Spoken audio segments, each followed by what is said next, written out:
Kung ang Diyos ay pag-ibig, bakit puno ng paghihirap ang mundo? Ang Diyos na itinuro sa atin na katakutan. Nang tayo'y mga bata pa, madalas nating marinig. Matakot ka sa Diyos? Pinapanood ka ng Diyos?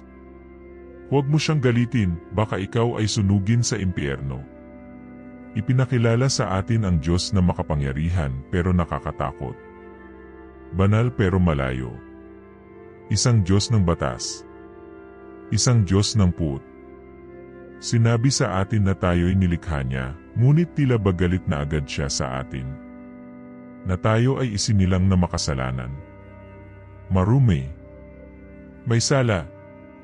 At kailangang gugulin ang buong buhay sa pagsisisi. At kaya tayo'y sumunod hindi dahil mahal natin ang Diyos. Aminin man natin o sa hindi kundi dahil takot tayo sa Kanya. Marami sa atin ang pinalaki hindi sa pag-ibig, kundi sa pagsunod dahil sa takot. Hindi tayo binigyan ng kalayaan na magtanong o mag-explore. Tayo'y tinuruan na maniwala ng walang tanong. Magpasakop ng walang pag-aalinlangan. Patahimikin ang ating intuisyon, huwag pansinin ang ating mga tanong, dahil tinatawag ito na pagkalaban sa siktura o sa may kapal. Hindi ito pananampalataya. Ito'y programming. Hindi ito tungkol sa pagkilala sa Diyos. Ito'y takot sa kaparusahan. Pagsusumika para makarating sa langit habang nanginginig sa banta ng impyerno. Ngunit ito ang tunay na trahedya kapag ikaw ay tinuruan na matakot sa Diyos. Sa kaibuturan ng iyong puso dahil marami kang tanong, hindi mo siya kailanman tunay na mamahalin. Pinaniwala tayo na hindi tayo sapat. Nagaano man tayo magsikap, kailangang kitain ang pag-ibig ng Diyos. At kahit makuha natin ito, maaari pa rin itong bawiin. Ang ganitong imahe ng Diyos ay hindi lang nakaapekto sa ating espiritualidad, nakasira rin ito ng ating pagkatao, kaisipan at relasyon. Tanungin mo ang iyong sarili, sino ba ang nakikinabang sa Diyos na dapat katakutan? Sa loob ng daan-daang taon, ginamit ang Diyos bilang sandata, para bigyang katwiran ang digmaan, kontrolin ang masa, patahimikin ang mga palaisip at mistiko, at tawagin ang pag-ibig at sangkatauhan na kasalanan. Paano kung ang Diyos na galit, mapanibugho, at maparusa ay hindi kailanman ang tunay na Diyos? Masakit ang mag-unlearn. Pero sa totoo lang, ito'y pagbabalik sa katotohanan.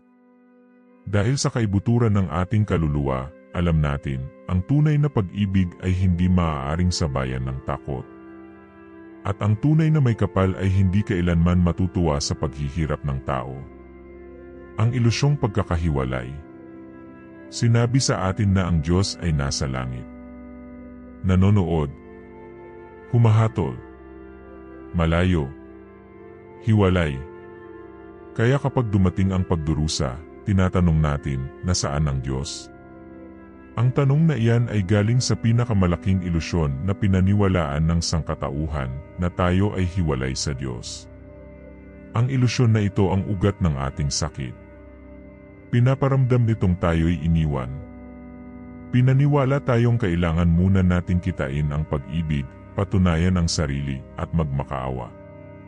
Ngunit ang sinaunang karunungan na itinago sa mga mistikal na aklat, Gnostic na ebanghelyo, at espiritual na tradisyon sa buong mundo ay may ibang ibinubulong. Hindi ka hiwalay. Hindi ka kailanman naging hiwalay sa may kapal.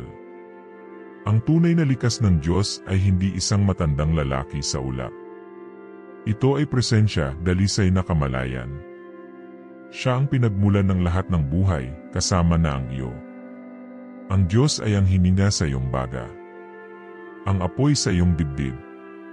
Ang tahimik na katotohanan sa iyong kaluluwa. Mismo si Jesus ang nagsabi, ang kaharian ng Diyos ay nasa loob mo. Ngunit ang organisadong relihiyon ay nagturo sa atin na tumingin sa labas sa mga pari, sa mga patakaran, sa mga ritual, nakalimutan na ang sagradong sentro ay nasa loob natin. Sa ilusyon ng pagkakahiwalay, ang sakit ay parang pag-abandona. Pero mula sa pananaw ng kaluluwa, Ang sakit ay salamin na nagpapakita kung saan natin nakalimutan ang ating pagka-Diyos. Hindi sumasalamin ang mundo sa kung sino ang Diyos. Ito ay sumasalamin sa kung sino ang akala natin ay tayo. Sa sandaling maalala natin na tayo ay banal, lahat ay magsisimulang magbago. Bakit umiiral ang paghihirap? Ngayon ay dumating ang mahirap na tanong. Kung ang Diyos ay pag-ibig, bakit hinahayaan niyang magdusa tayo? Sa isip parang malupit. Pero sa kaluluwa may mas malalim na layunin.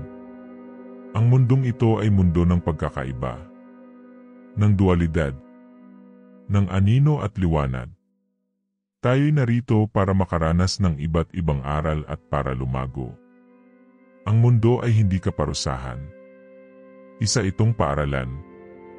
Isang banal na pagsasanayan para sa kaluluwa. Dito, nararanasan natin ang mawala sa dilim kaya natututo tayong bumangon tungo sa liwanag. Nararamdaman natin ang sakit kaya natututo tayong mahabag. Nahaharap tayo sa kawalang katarungan kaya nagigising tayo sa hustisya. May ilang kaluluwa na pinipiling tahakin ang mas mahirap na landas. Hindi dahil isinumpa sila, kundi dahil sila ay handa na.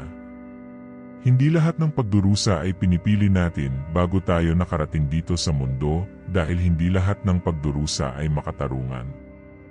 Ngunit bawat karanasan ay maaaring maging apoy sa pagkagising at pag-evolve ng ating kaluluwa. Ipinagkaloob ng Diyos sa sangkatauhan ang isang regalo, ang malayang kalooban. Ibig sabihin, maaari tayong pumili ng pag-ibig o takot, paglikha o pagkawasak. Maraming pagdurusa sa mundo ang hindi gawa ng Diyos, kundi bunga ng mga pagpili ng tao. Ito ay buhat sa ating pagkawalang malay at ng mga sistemang ating itinayo. Hindi tayo pinipilit ng Diyos na magising.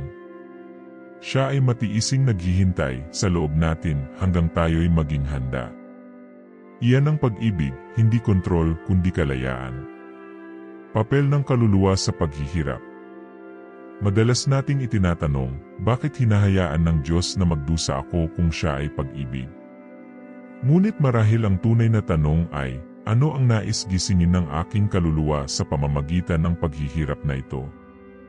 Ang buhay na ito, ang mundong ito, ang katawan na ito, hindi ito ang kabuuan ng ating pagkatao. Tayo ay mga kaluluwang walang hanggan at nagniningning pansamantalang nasa anyong tao. Iba ang pananaw ng kaluluwa sa sakit kaysa sa isip. Nakikita ng isip ang sakit bilang parusa. Nakikita ng kaluluwa ito bilang daanan. Bago tayo pumasok sa buhay na ito, maaaring pinili ng ating kaluluwa ang ilang mga aralin, hindi upang tayo'y pahirapan, kundi upang tayo'y lumago. Maaaring gisingin ng sakit ang mga bagay na hindi kailanman magagawa ng sermon, malasakit, pagpapatawad, katatagan, at pagsuko. Sa sinaunang alchemy, ang karaniwang metal ay sinusunog, binabasag, nililinis, upang ito'y maging ginto. Sa parehong paraan, ang ating kaluluwa ay pinadadalisay sa pamamagitan ng ating pinakamadilim na sandali. Hindi dahil malupit ang Diyos, kundi dahil sa apoy lumilitaw ang totoo. Pinapahinahon tayo ng sakit. Pinalalambot tayo. Pinapabagal tayo. Sa katahimikan, naririnig natin ang mas malalim na tinig. Ang sakit at pagdurusa ay maaaring maging lagusan. Isang sagradong pintuan patungo sa mas mataas na kamalayan. Ang ilan sa mga pinakamagaganda at pinakabusilak na kaluluwang makikilala mo ay yaong dumaan sa matinding sakit, ngunit piniling magmahal pa rin, tumulong, at bumangon. Dahil mga napagdaanan, naging mas malalim na karunungan ang kanilang mga sugat. At marahil iyon ang dahilan kung bakit ang mundo ay puno ng paghihirap at liwanag. Kung gayon, ang Diyos ba ay pag-ibig? Matapos ang lahat ng ito, ang Diyos ba ay pag-ibig? Ang sagot ay opo. Ngunit hindi ito ang maliit at makasentimentong pag-ibig na madalas nating iniisip. Ang pag-ibig ng Diyos ay hindi gantimpala sa mabubuting gawa. Hindi ito kondisyonal. Hindi ito kinikita. Ito ay di mababasag na presensya. Ang liwanag na hindi nawawala sa kabila ng mga anino.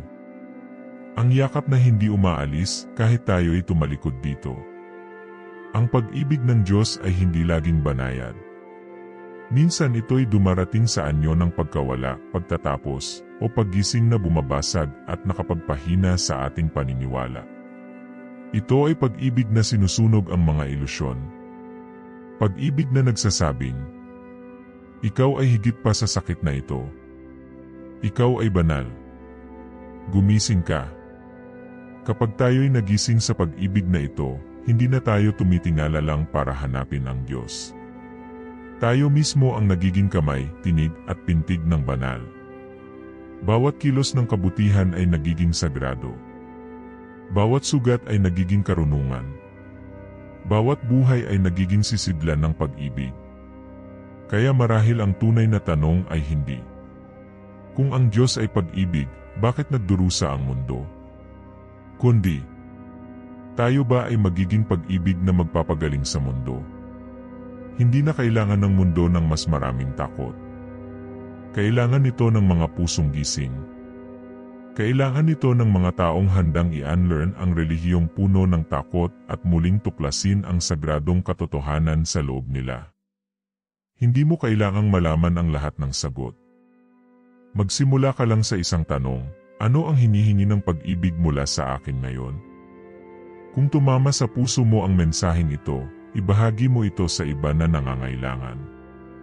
At kung handa ka nang lumalim sa paglalakbay ng paggising, paghilom, at pagbawi ng iyong banal na katotohanan, mag-subscribe, mag-iwan ng komento, at maging bahagi ng ating lumalawak na komunidad. Hindi ka nag-iisa. Hindi ka nakalimutan. Hindi ka makasasala.